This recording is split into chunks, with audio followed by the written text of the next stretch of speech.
Hotep à tous, bienvenue sur la chaîne des panafricanistes par essence, par conviction et par excellence. Celle des citoyens kémites, par nécessité et obligation de combat. Nous sommes une chaîne qui n'est guidée que par nos ancêtres et rien que par les ancêtres qui appartiennent à l'égrégore du monde noir.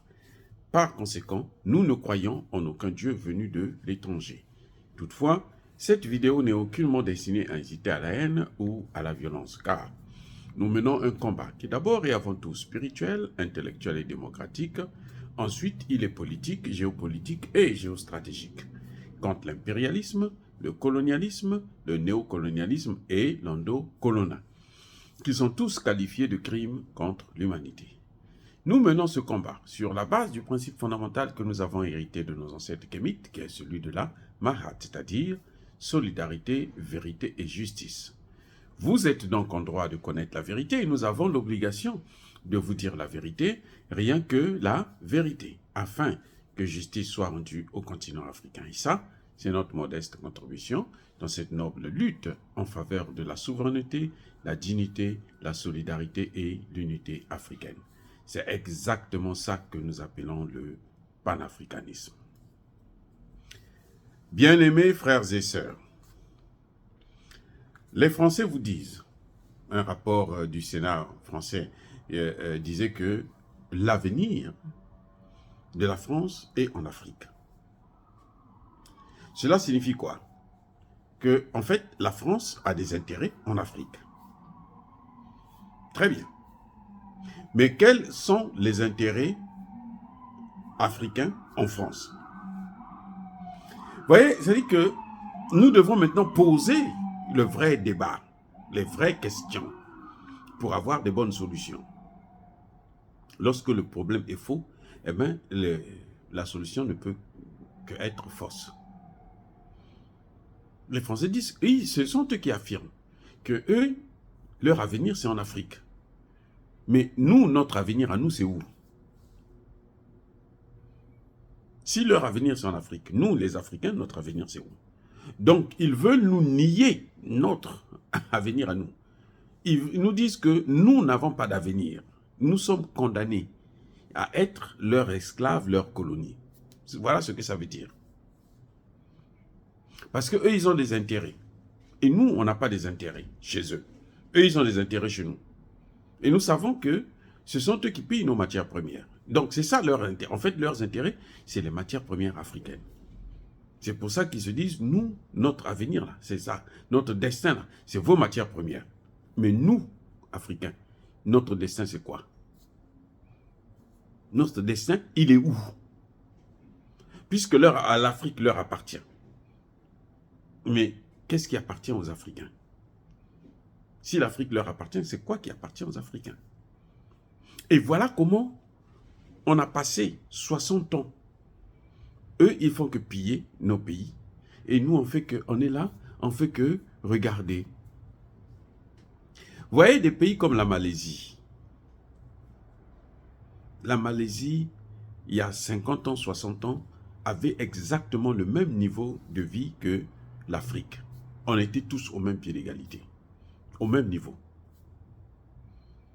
Mais regardez là où ils sont et regardez là où nous sommes. La Malaisie aujourd'hui peut financer, investir en Afrique. Les Africains ne peuvent pas aller investir en Malaisie. Ça coûte trop cher. Les Français ont tellement des intérêts en Afrique que, ils ont même notre monnaie.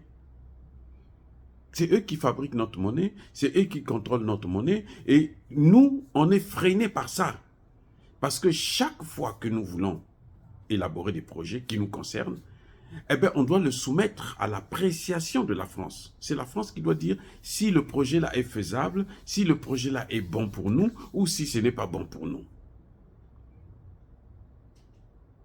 C'est pour ça que maintenant, ils rentrent même dans notre culture, dans notre tradition, dans nos habitudes, dans tout ce que nous faisons.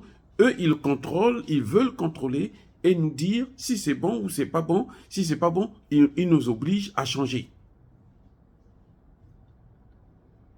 Voilà comment on se retrouve dans une situation où les Africains doivent maintenant commencer à poser le vrai problème. Oui, les intérêts de la France sont en Afrique. Très bien.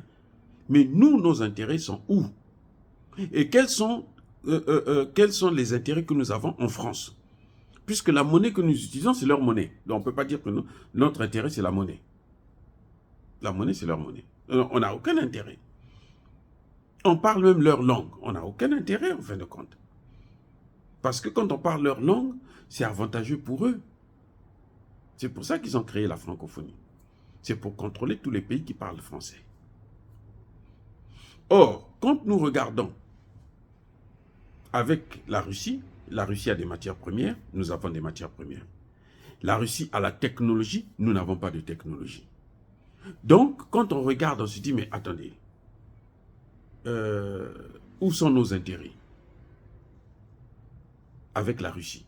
On peut dire que nous, on a des intérêts avec la Russie, puisque la Russie a la technologie. Regardez là, le Mali et le Burkina Faso, bientôt aussi le Niger, ils vont avoir des centrales nucléaires grâce à la Russie. Alors que la France était là depuis 60 ans, sans compter la période de la colonisation, bien sûr, et l'esclavage. Donc, ils sont là tout le temps avec nous, mais ils n'ont jamais pensé à ce qu'on puisse nous donner la possibilité d'avoir de l'énergie moins chère. Et pour tous. Non, on dit non, non, non, vous n'avez pas ce droit-là. Vous devrez rester dans l'obscurité. Alors que, quand on est avec les Russes, le voilà, nous avons des intérêts. On a besoin des armes, les Russes nous vendent des armes sans problème. Alors qu'avec la France, on a besoin des armes, ben, si vous voulez commander les armes, il faut que les militaires français évaluent, le chef d'état-major français évalue si on a le droit d'avoir ces armes, si ces armes-là, nous, on peut les utiliser, si ces armes-là, on doit les acheter dans ce pays, dans tel ou tel pays, ou bien il faut les prendre en France, ainsi de suite. Donc, en réalité, c'est une relation à sens unique, des intérêts à sens unique avec la France. Alors qu'avec les autres, nous avons un intérêt, eux, ils ont un intérêt. Parce que la Russie a un intérêt stratégique au moins. Elle sait qu'en cas de, ben, les pays africains peuvent soutenir la Russie. Et elle sait que si les Français et les Américains contrôlent l'Afrique, eh ben, elle aura des problèmes parce que eux, ils auront la matière première pour fabriquer un certain nombre de choses et puis continuer à mener la guerre contre la Russie. Donc, il faudrait qu'elle, elle puisse aussi contrôler l'Afrique. Mais nous, quand on est avec elle, on sait qu'on peut bénéficier de la technologie. On voit la montée en puissance de l'armée malienne, l'armée centrafricaine, l'armée burkinabé, l'armée nigérienne. On voit aujourd'hui qu'ils montent en puissance parce que les armes, la technologie vient de la Russie. Les informations, le renseignement vient de la Russie. Alors qu'avec la France, Barkhane était là en 10 ans, ils ont multiplié par 8 le nombre de terrorisme, les actes de terrorisme. Ils ont multiplié par 8 et ils ont occupé le territoire. Vous voyez, donc, c'est une relation vraiment qui est biaisée. C'est une relation qui n'a aucun sens pour nous, Africains. Aucun, je dis bien aucun sens. Ça ne nous apporte rien que le malheur, que les problèmes. Dire cela, c'est inciter à la haine ou à la violence. Non. Yaba kolerve, yamalembe. Maintenant, nous devons chercher à savoir quels sont nos intérêts chez les autres pour mieux comprendre quelles relations nous devrons avoir avec eux. Ce n'est pas seulement à eux de regarder leurs intérêts chez nous, nous devrons aussi désormais regarder quels sont nos intérêts chez nos partenaires. Si nous n'avons pas d'intérêt avec tel ou tel partenaire, eh bien, on ne voit pas pourquoi nous allons avoir des relations avec ce partenaire-là. Des relations commerciales, économiques et même politiques. Ce qui compte pour nous, c'est nos relations. Ça suffit, ce que la France faisait, où c'est elle qui doit nous représenter aux Nations Unies, qui doit nous représenter dans toutes les institutions internationales. C'est elle qui nous impose toujours des solutions à nos problèmes, alors qu'aux problèmes africains, solutions africaines. Encore une fois de plus, bien-aimés frères et sœurs, soyez bénis. Soyez abondamment bénis par le Dieu des Kémites et par nos ancêtres angélisés. Mais que tous ceux qui persécutent le continent africain le pillent et le déstabilisent, qu'ils soient noirs, blancs, chinois, arabes, juifs, indiens ou qui qu'ils soient, qu'il soit puni, maudit, foudroyé, neutralisé, écrasé, effacé par le Dieu des Kémites et par nos ancêtres angélisés. Vive l'Afrique éternelle, j'ai dit et j'assume.